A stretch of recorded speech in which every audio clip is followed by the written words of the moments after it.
देना चाहते हो तो जिक्र अली करो, चाहे वो मुकाम महफिल का मस्जिद हो, आशिरखाना हो या दरस हो या कोई भी मुकाम हो, अगर उस मुकाम को जीनत देना चाहते हो तो अली का जिक्र करो। जीनत देने के लिए अली का जिक्र जरूरी है। लेअन्ना जिक्र जिक्री।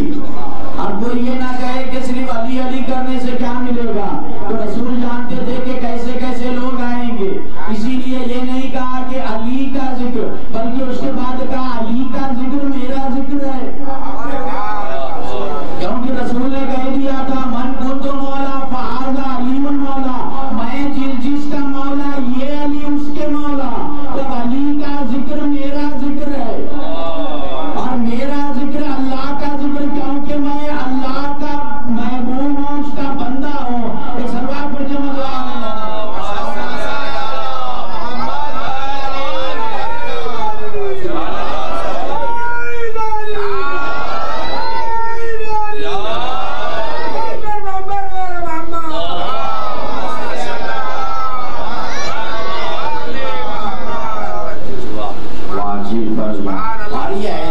जिक्र है जो इंसान को बलायों से, परेशानियों से, बीमारियों से, हर चीज से दूर रखता है, हर चीज से दूर रखता है। हमारे पास फर्शे अज़ाब बिछती है तो गुस्सा लेने के लिए बीवियां आ जाती है, रसूल अकरम आ जाते हैं, मौला अली आ जाते हैं। जहाँ पर रसूल अकरम आ जाए, जहाँ मौला अली और अहले बैत आ जाए, वहाँ पर बीमारी क्या है? ये तो शिफा का मुकाम है।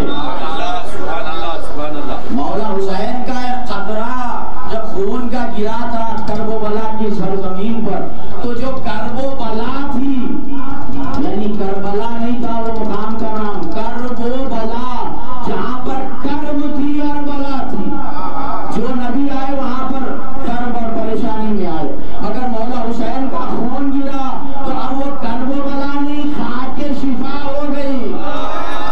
और हुसैन का जिक्र शिफा है, तो यहाँ मनीष महूद हवा वो जिक्र हो शिफा, वो जिसका जिक्र दवा और जिसका जिक्र शिफा है। एक सलाह पढ़ दे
मौला हुसैन के लिए सजदे को तोड़ देकर बतलाया। मेरे अहले बैत कौन है? मेरे अहले बैत कौन है? चाहे तो रसूल अकरम ने कहा इन्नकी अला खैर, तुम खैर पर हो मगर चादर में नहीं आ सकती। क्यों अहले बैत में नहीं आ सकती? ये वो बीवी जो कभी घर से बाहर नहीं निकली, जो घर वाली हो वो अहले बैत में नहीं आ सकती, तो भी जो मैदान वाली हो वो कहाँ से आएगी?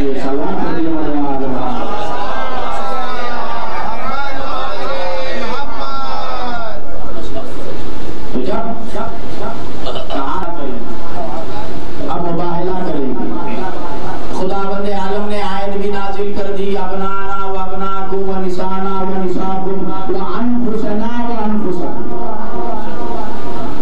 तो अब रसूल अकरम आए मौला अली के घर पर। देखिए मुबाहले में अपने घर से एक को लेकर नहीं गए और मौला अली के घर से एक को छोड़कर नहीं गए। अपने घर से एक को लेकर नहीं गए और मौला अली के घर से एक को छोड़कर नहीं गए। आए दखुल बात किया, खातमुल नबीयीन ने दखुल बात किया, खातमुल वसीयीन ने दरवाजा खोला और कहा कि या रसूल अल्लाह मुझे बुला लेते। तो कहा कि नहीं, आज मैं आया। क्यों? उन लोगों ने कहा है कि अब कोई मुनाजरा नहीं, अब मुबाहला। खुदावंद आलम ने आयत भी नाजिल कर दी। उन लोगों ने कहा था कि तुम अपनी औरतों को लाओ, हम अपनी औरतों को, तुम अपने मर्दों को लाओ, हम अपने मर्दों को, तुम अपने बच्चों को लाओ, हम अपने बच्चों को। तो अब मौला अली ने सुना तो कहा कि मैं चलूंगा, हसनैन चलेंगे और आपकी बेटी चलेगी।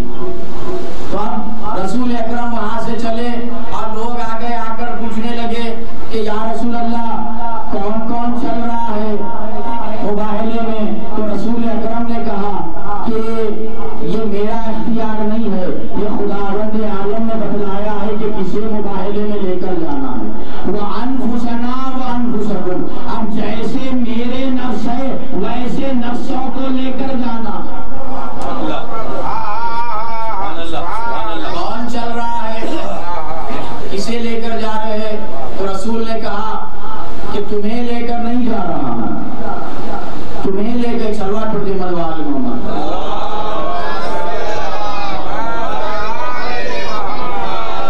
एक और सलवात पढ़ते मरवाल मोहम्मद पर।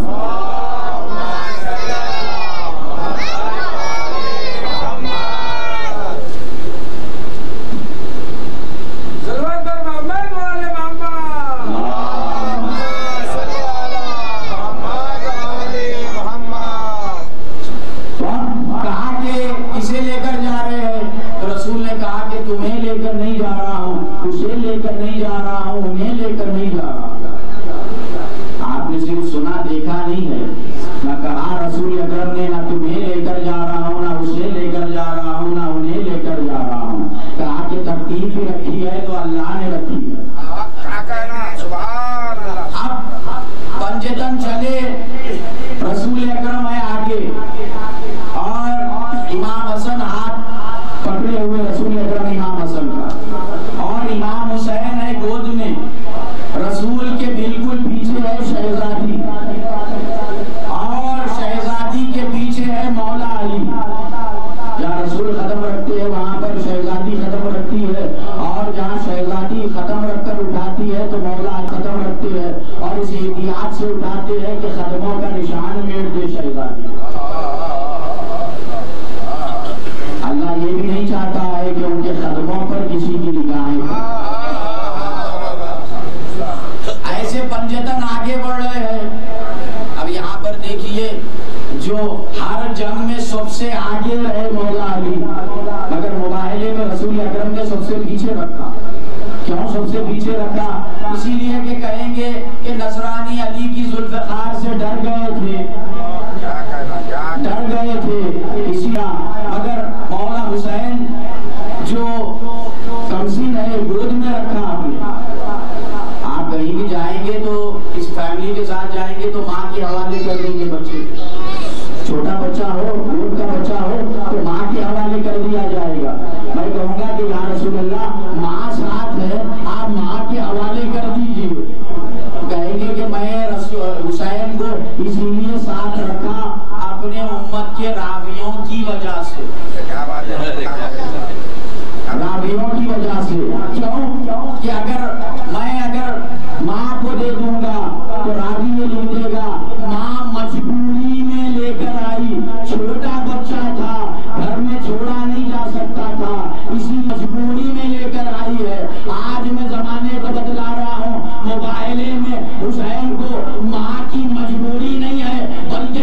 रिसालत की जरूरत लेकर आई है।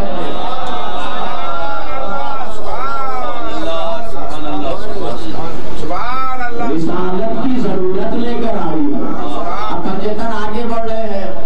अब वहां पर नसरानियों ने जब देखा कि जमीन हिल रही है तो कहा कि जाओ जाकर पहाड़ पर चढ़कर देखो कि कितने लोग आ रहे हैं। उनका तो बहुत बड़ा लश्कर है। देखो मोहम्मद कितना लश्कर लेकर आ रहे हैं सल्लल्लाहु अलैहि वसल्लम।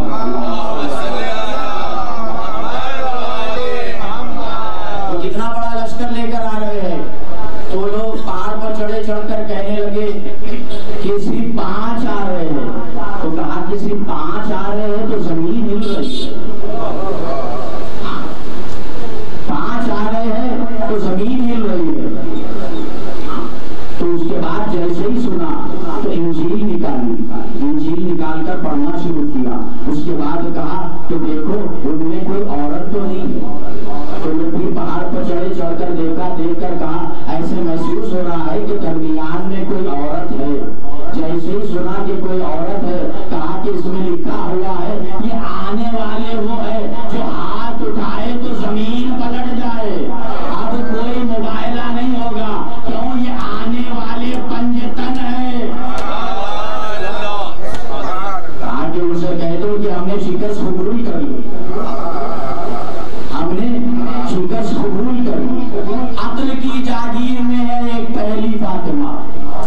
घर अली के है यदुल्लाह की तकदीर फातिमा। ओ सदके मैदान में जाने लगे हैं पंजतन। तौहीद की गवाही और शहजादी फातिमा ज़हरा औरतों में एक। अगर 2 औरतें हो तो एक गवाही, मगर तौहीद की गवाही है। अक्ल की जागीर में है एक पहली फातिमा। घर अली के है यदुल्लाह की तकदीर फातिमा। ओ सदके मैदान में जाने लगे हैं पंजतन। 4 मर्दों के बराबर है अकेली फातिमा।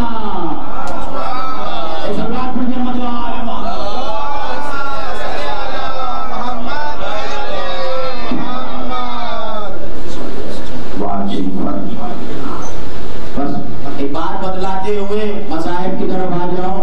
ज्यादा वक्त लेना नहीं है, इसीलिए अहले बैत की मवद्दत, हसनैन की मवद्दत बहुत जरूरी है।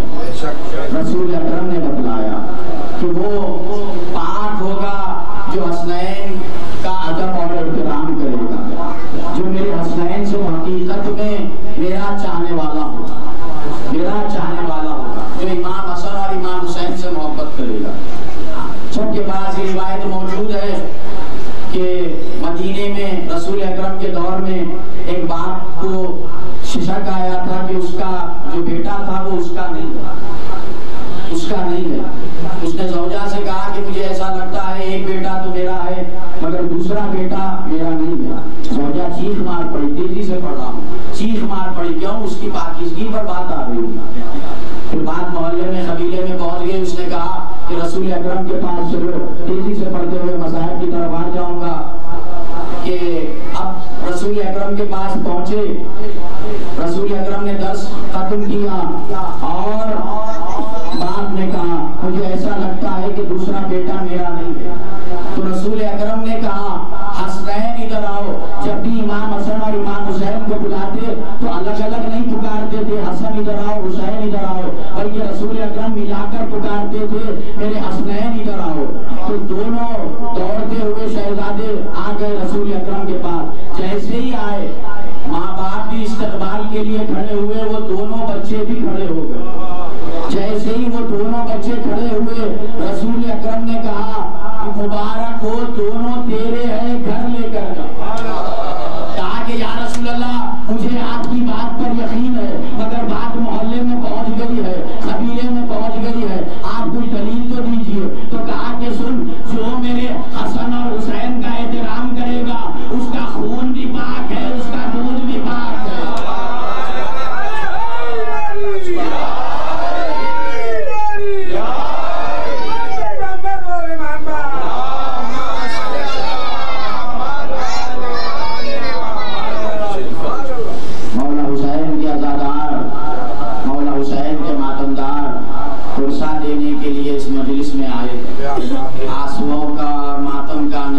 पेश करने के लिए, उस मजलूम पर रोने के लिए इस पर रोने नहीं दिया गया।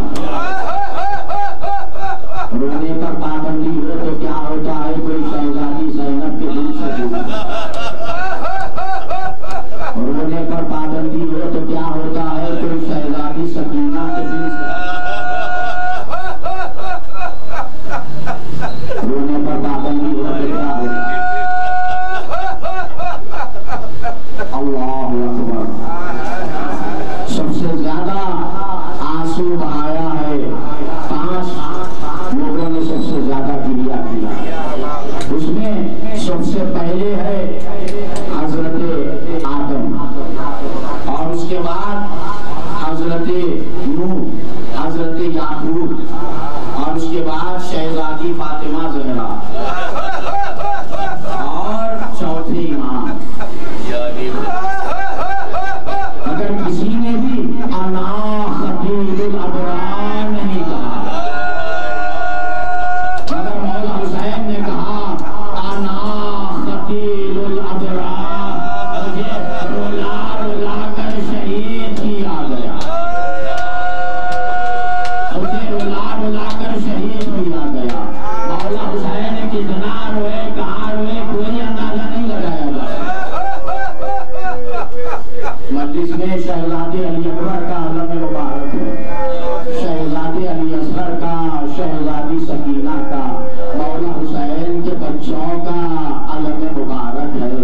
मौला हुसैन ने अपने कड़ियल जवान का लाशा उठाया है, तो इस आलम में उठाया। मौला हुसैन एक तन्हा थे जब लाशा उठा रहे, एक तन्हा थे मौला हुसैन जब लाशा उठा रहे थे, सीने से सीना मिलाया। एक बाप अपने कड़ियल जवान का लाशा इतनी दूर तक कैसे उठाया होगा, सीने से सीना मिलाया, रुखसारे से रुखसारा मिलाया, एक हाथ कमर के नीचे दिया, एक हाथ गर्दन के नीचे, आहिस्ता आहिस्ता आगे बढ़ते हैं, रख देते, देखते कि अभी जान बाकी है, फिर सीने से लगा लेते हैं।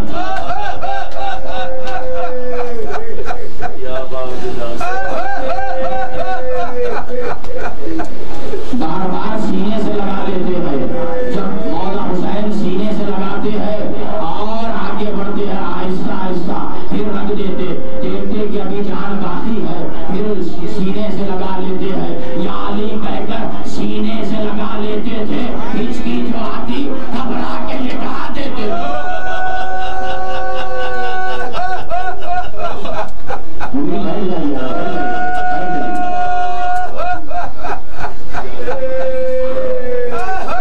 सामने था, अली अकबर बेचैन हुए, कहा कि बाबा मुझे जल्द लिटा दीजिए।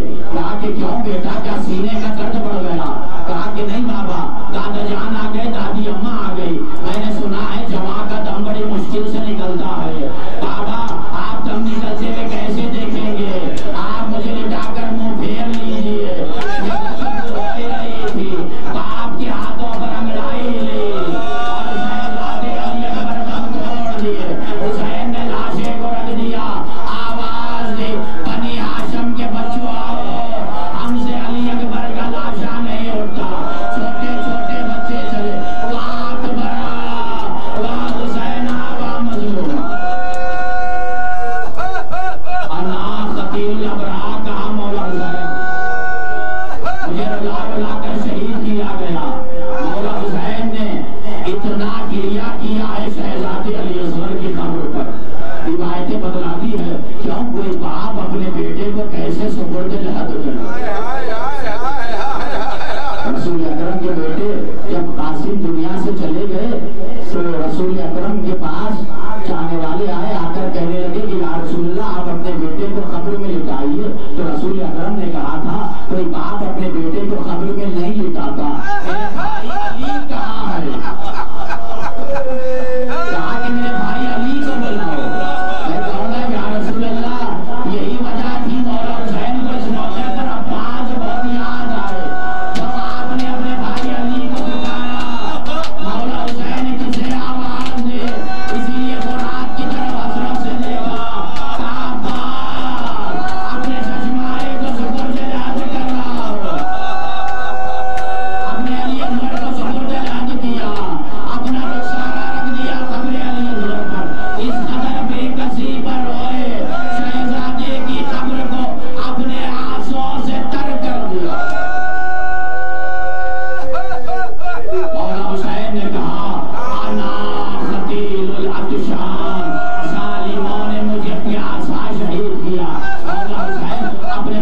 ये प्यास बतला रहे हैं। देखो मेरे बच्चे कितने प्यासे थे। मौला हुसैन कहते हैं मैंने इतनी कुर्बानियां दी है, मगर मेरी सबसे बड़ी मुसीबत ये थी जब कभी खैमे में जाता, छोटे छोटे बच्चे हाथों में खाली दूसरे लेकर कहते अल्लाह मौला हुसैन कहते मेरा सीना तंगी करता।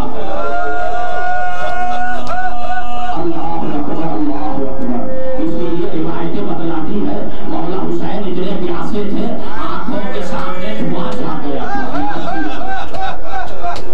प्यास की वजह से मौला हुसैन की जबान में कांटे पड़ गए थे। प्यास की वजह से मौला हुसैन की हड्डियां सूख रही है। ऐसी मंजिल होती है जब प्यास की शिद्दत बढ़ जाए तो हड्डियां सूखने लगती है। यही प्यास की शिद्दत शहजादी सकीना ने 4 बरस के सीने में बदला। अजरक मलक हुसैन आंखों को एक गम न दे सिवाय गम हुसैन के। शहजादी सकीना अपने बाबा को याद कर कर रो रही है तो जिंदान में यजीद मलून ने मौला हुसैन का सर भेज दिया। क्या यतीमों को ऐसा पुरसा दिलासा दिया जाता है? बाप का कटा हुआ सर जिंदान में भेज दिया। शहजादी सकीना दौड़ते हुए आई, अपने बाबा का सर आगोश में लिया, लेकर कहा बाबा एक वक्त था जब हम आपके सीने पर सोते थे बाबा।